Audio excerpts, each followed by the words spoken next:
Nu er jeg klar til at lukke min begynderjakke af fra Petit Knit. Jeg har sat mit sidste knaphul her på en pind fra retsiden, og så har jeg strikket en pind fra vrang, og en pind fra ret, og en pind fra vrang, og en pind fra ret, altså 4 pinde efter det, og skal nu til at lukke af fra vrangsiden af. Og hvis du lige nu sidder og stresser over, at din jakke er blevet 1 cm kortere eller længere, eller et eller andet for at få knaphullerne til at passe, så gør det altså ingenting. Men jeg skal lukke masker af her fra en pind fra vrangsiden her. Og jeg gør det på den måde, at jeg laver sådan en lænkeaflukning, som er sådan måske den mest almindelige aflukning, hvor jeg starter med at strikke 2 masker.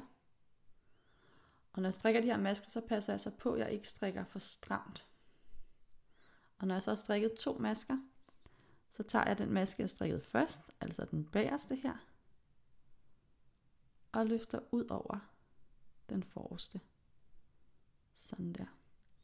Og sådan fortsætter jeg altså bare. Og når man laver sådan en lænkeaflukning her, så er det altså rigtig vigtigt, at man ikke får strammet for meget. Så I kan se, at jeg holder sådan ret løst på det her. Løfter igen den bagerste, ud over den forreste. Strikker en maske mere. Og løfter den bagerste over den forreste. Og sådan fortsætter jeg altså bare maske for maske her. Og så begynder vi at kunne se, aflukningen den ligger her. Og ser sådan her ud fra retssiden af. Nu er jeg henne ved de sidste masker her, og vil bare lige vise, hvordan jeg gør. Jeg fortsætter med at strikke en maske, og løfte en over. Strikker den sidste her, og løfter den her over. Og så har jeg den her tilbage. Den hiver jeg lige lidt ud her, sådan der. Og så hiver jeg garnet over, og trækker det igennem her, sådan der. Så kigger vi det på det her fra retsiden af, og fra vrangsiden. Og nu skal vi i gang med de her ærmer her. Når vi skal starte op på de her ærmer, så er det allervigtigste, det er at starte med lige at være sikker på, at vi har retsiden ud af. Altså at vores cardigan ikke er sådan her. Og måden vi ser det på, det er, at vi ved, når vi har retsiden ud af, så sidder knaphullerne i venstre side. Og det er altså venstre side af kroppen. Så hvis vi forestiller os, at vi havde den på, sådan her, så sidder knaphullerne i venstre side. Så nu ved jeg, at jeg har retsiden ud af. Og så skal jeg starte op her, og jeg kigger på mit arbejde fra retsiden af. Og så skal vi have samlet de her masker op, vi har siddende til hvile her på den her restgarn. Og det gør vi ved at tage vores rundpind her. Og så går vi altså ind i de her masker igen. En for en her. Og sætter dem tilbage på pinden.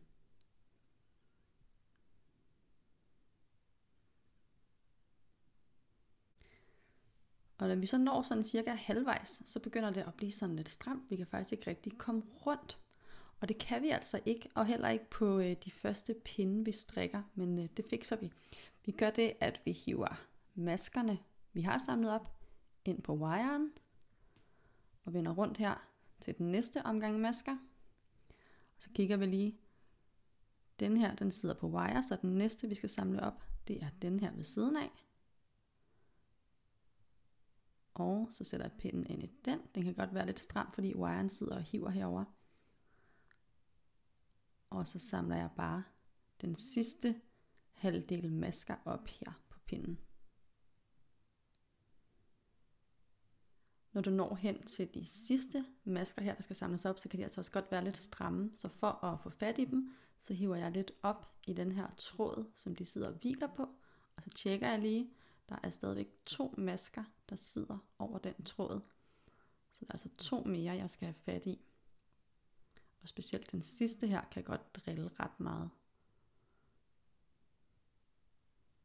Sådan der. Så har jeg altså alle masker tilbage på min pind her. Så jeg hiver lige den her over, som jeg bandt en knude på tidligere. Og så trækker jeg bare den igennem her. Sådan der. Og de sidder jo opdelt, og det vil de altså lige gøre på de første par pinde, vi skal strikke. Nu vil jeg lige vende tilbage til den side, hvor jeg også startede med at samle maskerne op. Hertil, og sætte den halvdel tilbage på pinden. Så trækker jeg den bagerste pind ud, fordi så kan jeg strikke med den. Og nu sker der altså lige mange ting på én gang. Og vi skal nok komme igennem det overstået lige om lidt. Men først, så skal jeg altså slå nogle masker op på den her pind, som jeg trak ud. Altså den maske, eller den pind, som maskerne ikke sidder på lige nu. Og det er lidt forskelligt, alt efter størrelse, hvor mange masker man skal slå op. Så du slår bare det antal op, som der står ud for din størrelse. Men jeg slår bare masker op her med krydsopslag, fuldstændig som jeg plejer at slå masker op. Sådan der. Så skal vi have fat i den pind, hvor at maskerne sidder på. Og så skal vi strikke videre over de masker. Så jeg har de opslåede masker her på min højre pind, og så strikker jeg videre over alle de masker, der sidder her på min venstre pind.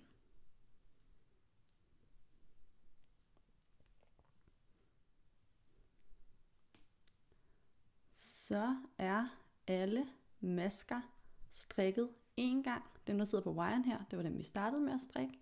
Og så fortsatte vi hen over dem her. Og i den her ende, der skal vi selvfølgelig også lige slutte med at slå det ekstra antal masker op. Og hernede, der gør vi det med lykkeopslag, som også var det, vi brugte her, da vi havde taget vores ærmer fra, da vi skulle samle kroppen. Så der tager jeg mit garn og lige drejer det en gang, og sætter det ind på pinden.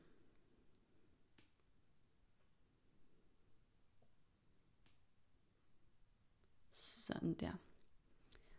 Så vender jeg rundt, fordi nu skal jeg strikke den anden vej. Og jeg tager den pind, der ligger hernede,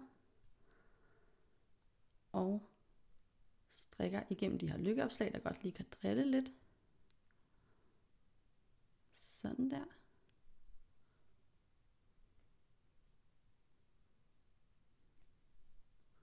Og videre over maskerne på pinden. Og igen strikker jeg bare alle masker på pinden, og så sidder den næste omgang masker jo her på wiren. Så dem skal vi have trukket ind på pinden her. Vi kan lige hive dem her ud. Trækker den næste halvdel masker her ind på pinden. Og hiver den her ud, så vi har wire at arbejde med. Så vi kan strikke videre her over den sidste del af maskerne.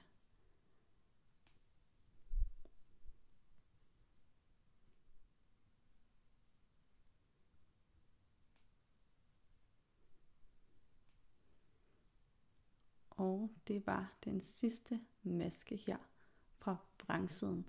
Så nu er alle masker altså strikket 2 gange. Jeg vender rundt igen, så jeg kan strikke videre fra retsiden og gentager det hele. Så strikker jeg lige indtil jeg har strikket det antal centimeter jeg skal, inden at jeg skal lave mine første indtagninger. Nu har jeg strikket sådan cirka 2 cm på mit ærme her, og allerede nu så er det altså blevet sådan, at jeg godt kan have alle maskerne på pinden på én gang, så nu behøver jeg altså ikke at lave den der opdeling mere. Men nu vil jeg lige vise indtagningerne. Og dem skal vi jo lave for hver cirka 2 cm. Og jeg starter med at strikke en maske, og så strikker jeg 2 masker ret sammen, og det er ligesom da vi skulle lave knaphuller, så i stedet for at gå ind i den forreste maske, så går jeg ind i den næste maske, og går ind i den først, og så igennem den forreste, så jeg nu har min pind igennem begge masker, og strikker dem ret sammen, sådan der. Og så fortsætter jeg bare indtil jeg har 3 masker tilbage på pinden. Og når der er 3 masker tilbage, så gør jeg det samme igen. Strikker 2 masker sammen. Sådan der. Og strikker den sidste maske. Så nu har jeg altså lavet mine indtagninger, og jeg har derfor 2 masker mindre på pinden. Så nu vil jeg strikke det her ærme færdigt, og hvis du bliver i tvivl undervejs om, hvor mange indtagninger du har lavet, så prøv at kigge i opskriften, hvor mange masker der var på ærmet til at starte med, og så se, hvor mange masker du har nu, og så ved du, at hver gang du har lavet den her pind med indtagninger, har du 2 masker mindre. Men jeg tænker, at vi ses igen i næste video, hvor at vi skal have syet det her ærme sammen.